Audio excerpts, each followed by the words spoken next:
Assalamualaikum warahmatullahi wabarakatuh. Kepada yang terhormat Bapak, Ibu, dosen dan penguji uji kinerja PPG dalam jabatan tahun 2025.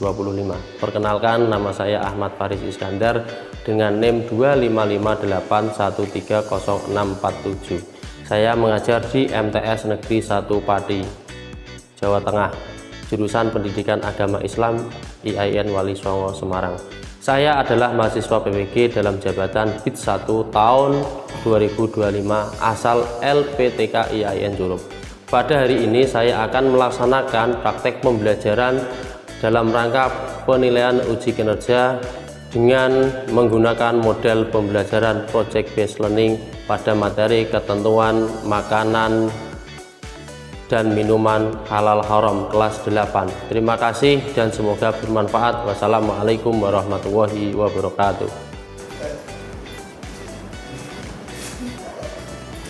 Assalamualaikum warahmatullahi wabarakatuh. Waalaikumsalam warahmatullahi wabarakatuh. Bagaimana kabarnya anak-anak hari ini? Baik. Alhamdulillah kalau baik semuanya. Hari ini apakah ada yang tidak masuk? Ada. Ada? Ada. Oh, siapa? Wahyu. Ya, semoga kita doakan semoga yang tidak masuk segera sembuh ya.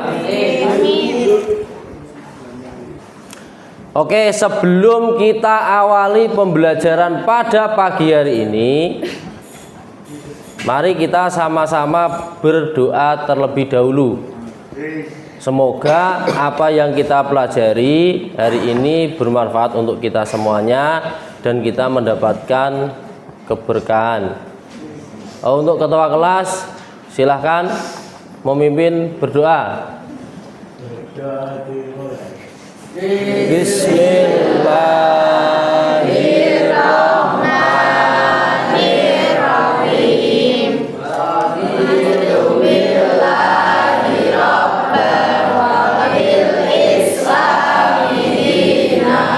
Kita pakai yel-yel dulu ya. MTS Negeri 1 Pati berkarakter unggul, mendunia dan keren. Barokah, manfaat, istiqomah. Yes.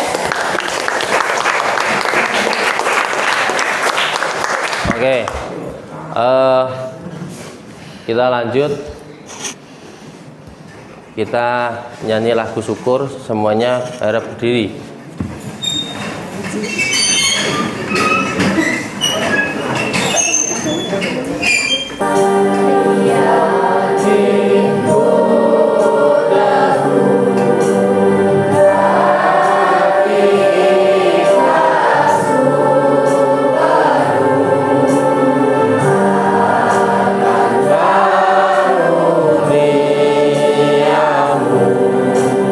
Sebelum kita melangkah ke materi yang selanjutnya, materi yang sebelumnya yaitu apa, Cah?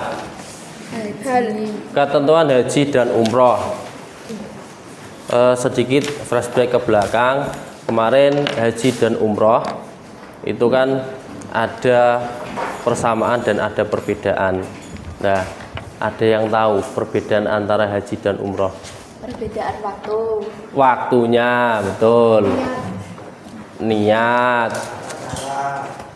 Tata caranya berbeda. Ya, yang paling mendasar yaitu adalah waktu. Kalau haji itu dilakukan pada bulan haji, tapi kalau umroh itu bisa dilakukan kapanpun. Oke. Mengkonsumsi makanan dan minuman halal. Kompetensi dasar yaitu meyakini manfaat mengkonsumsi makanan yang halal, thayyiban dan madharat, mengkonsumsi makanan yang haram. Jadi indikatornya membiasakan mengkonsumsi makanan halal. Terus menunjukkan sikap tunduk dan patuh kepada Allah dengan menghindari makanan yang halal, yang haram.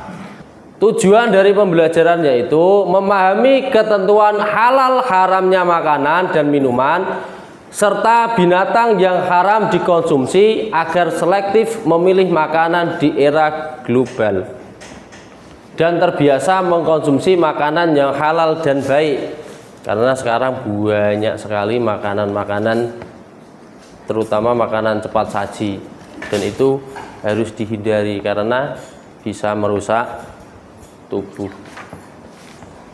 Sebelum kalian simak video ini ya, ini nanti adalah materi pembahasan tentang halal dan haram. Sedikit makanan halal dan makanan haram itu jauh sekali, apalagi fungsi untuk tubuh kita.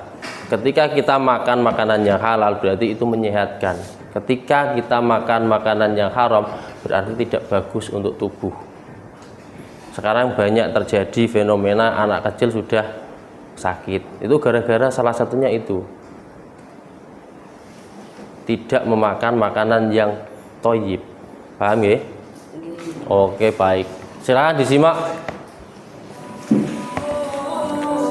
Assalamualaikum warahmatullahi wabarakatuh. Bismillah, walhamdulillah, wassalatu wassalamu ala rasulillah. Halo sahabat belajar dimana saja berada, jumpa lagi dalam pembelajaran fikih untuk kita amalkan dalam kehidupan sehari-hari. Kesempatan kali ini kita akan membahas sebuah materi ketentuan makanan dan minuman yang halal. Adapun tujuan dari pembelajaran kali ini agar kalian dapat menjelaskan ketentuan makanan dan minuman yang halal. Baiklah, kita awali pertemuan kita dengan membaca al-basmalah. Bismillahirrahmanirrahim. Yang pertama adalah halal. Halal artinya diperbolehkan untuk dikonsumsi dan tidak dilarang oleh hukum syara'. Makanan dan minuman yang halal adalah makanan yang meliputi 3 hal. Oke. Dari materi yang telah kita pelajari itu, saya ada punya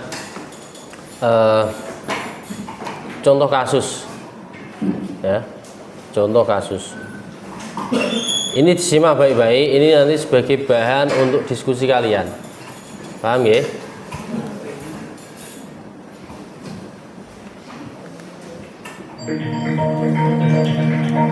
Sebuah video viral memperlihatkan seorang pelanggan kebingungan karena menemukan minuman berlogo halal tapi mengandung babi. Kedua hal yang saling bertentangan itu terpampang di dalam kemasan minuman tersebut. Namun, logo halal yang tertera elektronik yang mereka pun sertifikat halal. Kenapa sih mereka harus sertifikat halal? Ini aku bikin sertifikat halalnya, produk-produknya, dan nanti aku jelasin kenapa dia sertifikat. Ratusan orang mengalami keracunan usai menyantap makanan di sebuah hajatan halal bihalal keluarga besar di Klaten, Jawa Tengah. 1 orang bahkan dilaporkan meninggal dunia. Jadi kalian silahkan membuat kelompok. Ini kan kebetulan mejanya sudah tertata. Kalian buat kelompoknya satu lingkaran meja itu tadi, membahas tentang video kasus yang ada pada materi kita kali ini. Nanti hasilnya dipresentasikan.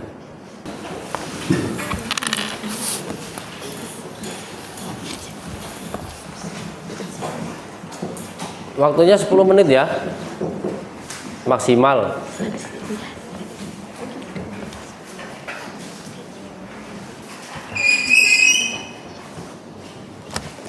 Gimana? Apa ada kesulitan yang kalian hadapi? Cukup paham ya? Paham ini? Paham. Oke, baik.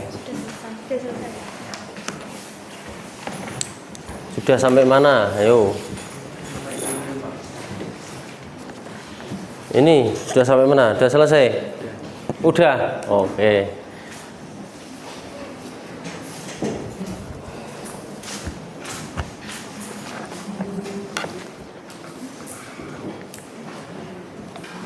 dari hasil yang telah kalian diskusikan sama temanmu, silahkan perwakilan dari masing-masing kelompok, ya, dari hasil kelompok itu tadi maju ke depan untuk menyampaikan apa yang telah kalian buat, kalian jawab dari studi kasus itu ya. Jadi perwakilan dari misalkan 2 orang atau 3 orang silahkan. Nanti yang lainnya menyimak dan bertanya.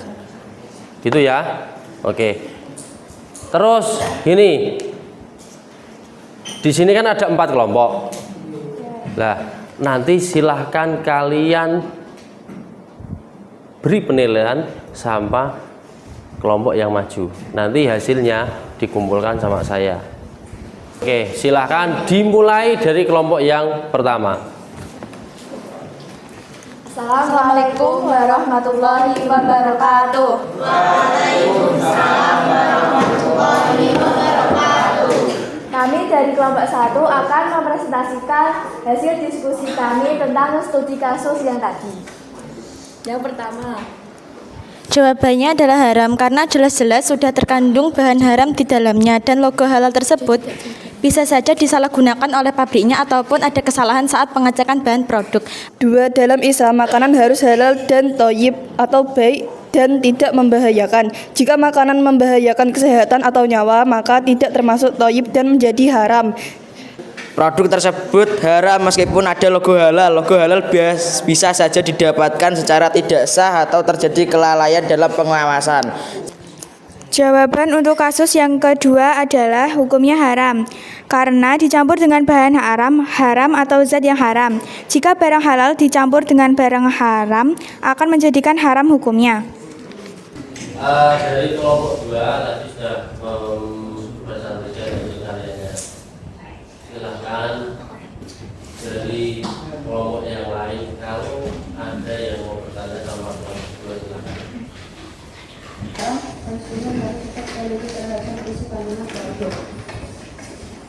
terima kasih atas jawabannya. Oke, beri aplaus sama temanmu.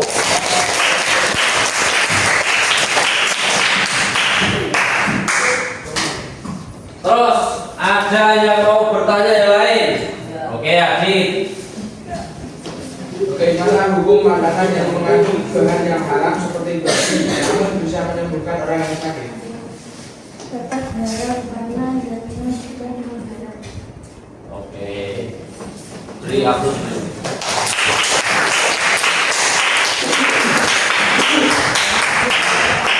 Untuk jawaban yang kedua, sedikit tambahan dari saya. Meskipun barang yang digunakan itu haram dan katanya bisa menyembuhkan, ya, itu kan termasuk barang yang najis, barang yang kotor, karena dia haram dari segi zatnya, ya, itu tidak diperbolehkan untuk dipakai walaupun kondisi.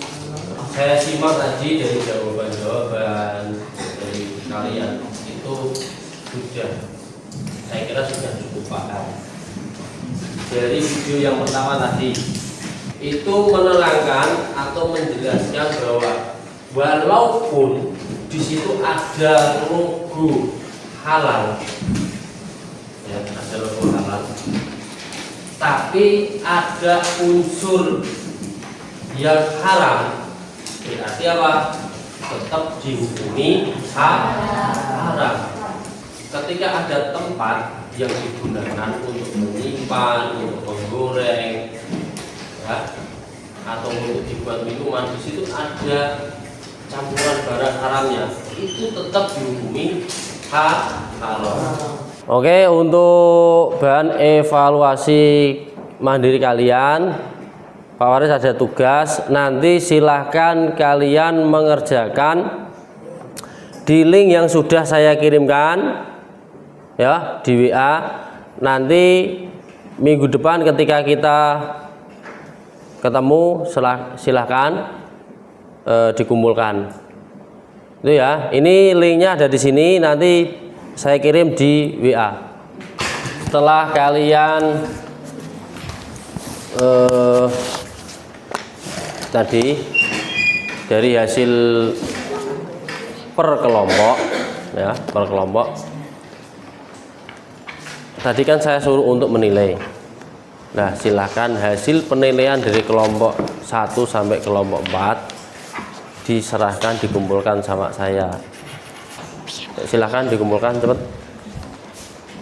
Nah, oke. Mana.